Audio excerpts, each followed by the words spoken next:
Hello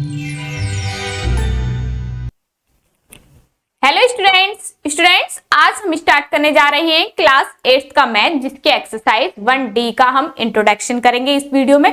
तो आइए students, हम बिना किसी देरी के एक्सरसाइज 1D के इंट्रो पर चलते हैं। तो इंट्रो पर चलने से पहले मैं आप सभी स्टूडेंट्स से विशेष आग्रह करना चाहूंगी कि अगर आपने अभी इस चैनल को सब्सक्राइब नहीं किया है, कर लीजिए, क्योंकि ये चैनल आपके लिए बहुत ही महत्वपूर्ण होने वाला है। तो आइए स्टूडेंट्स, हम एक्सरसाइज 1D का इंट्रो करते हैं। तो इंट्रो करने से पहले मैं आपको एक बात के बारे में और बताना चाहूंगी कि हमने मैथ नीति कानून जिनके राइटर हैं, इनका हमने एक पेड कोर्स लॉन्च किया है। तो आप अगर पेड कोर्स को ज्वाइन करते हैं तो आपको इसकी जो फीस है वो 499 देनी पड़ेगी। 499 में आपको क्या क्या मिलने वाला है? 499 में आपको सारे A to Z क्वेश्चंस मिलेंगे, प्लस आपको PDF प्लस डाउट सेशंस। ठीक है, तो जो भी आपके क्वेश्चंस होंगे डाउट के, वो सभी क्वेश्चंस आपको कराए जाएंगे। तो आइए स्टूडेंट्स, एक्सरसाइज 1D को स्टार्ट करते हैं। जो स्क्रीन पर दी हुई इंफॉर्मेशन है, अगर आप ज्यादा कोर्स के बारे में जानना चाहते हैं तो दिए हुए नंबर्स पर कॉल कर सकते हैं, जो आपकी स्क्रीन पर इस टाइम चल रहे हैं। तो आइए स्टार्ट करते हैं आपकी एक्सरसाइज 1D का इंट्रो। 1D के इंट्रो में कुछ आइडेंटिटीज हैं, उनके बारे में जान लेते हैं हम।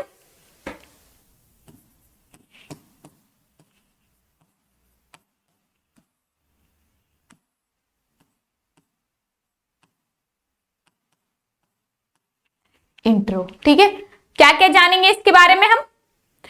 Division of rational numbers. तो पहले जान लेते हैं डिवीजन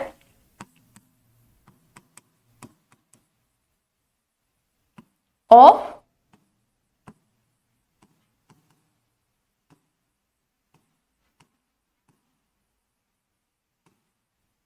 नंबर। ठीक है, डिवीजन ऑफ रैशनल नंबर का मतलब है, फर्स्ट है इसमें इस टाइप से आपको दी होगी, first A/B divide by C/D। इस तरीके से आपको कोई भी रैशनल नंबर दे सकता है। जैसे कि मान लीजिए, पहले हम बता देते हैं क्या लिखेंगे इसको। A/B मल्टीप्लाई का साइन लगाएंगे और इसको हम रेसिप्रोकल कर देंगे। D नीचे है, डिनोमिनेटर में है, तो ये न्यूमरेटर में पहुंच जाएगा। D/C उल्टा हो जाएगा रेसिप्रोकल। ठीक है, इनवर्स। अब इसी जैसे कि इसका एक एग्जांपल समझेंगे हम। 3/4 डिवाइड बाई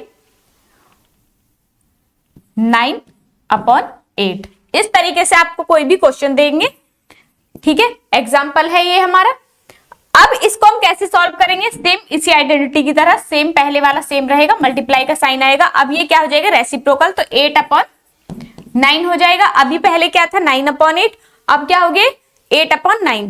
तो 4 से 4 2 जा 8, 3 1 जा 3, 3 3 जा 9। तो आंसर क्या आ जाएगा? 2/3। इस टाइप से आपको क्वेश्चन करने हैं। ठीक है, इस टाइप से इस आइडेंटिटी पर क्वेश्चंस आएंगे। तो क्लियर है यहां तक? ठीक है, इसी प्रकार से नेक्स्ट है। नेक्स्ट में दिया हुआ है, if A/B is any rational number then, second है, if A/B is any rational number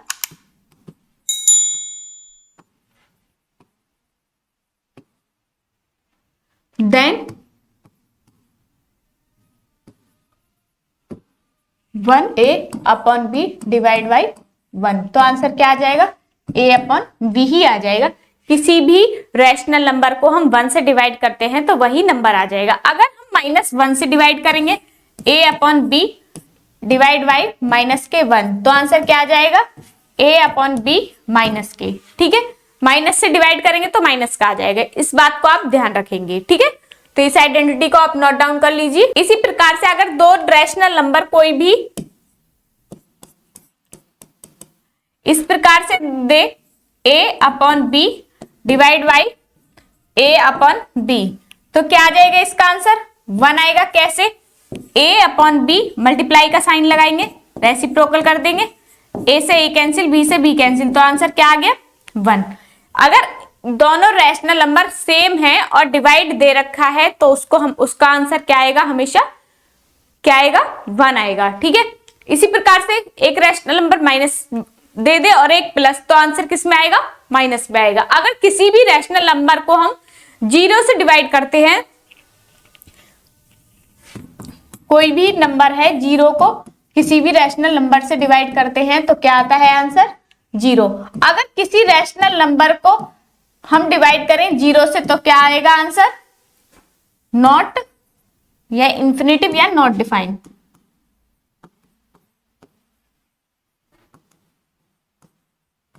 ठीक है, इतना क्लियर हो गया। ये 2-3 आइडेंटिटी है जो आपको याद रखनी है। जैसे कि इसका एग्जांपल बता देती हूं मैं।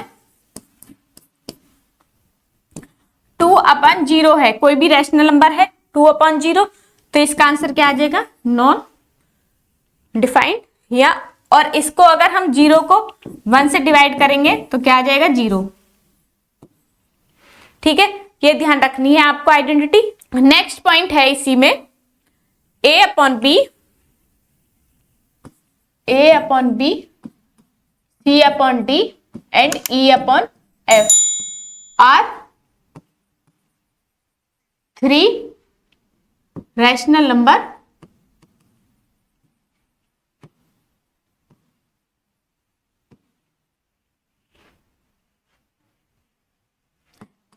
there C/D non equal to 0।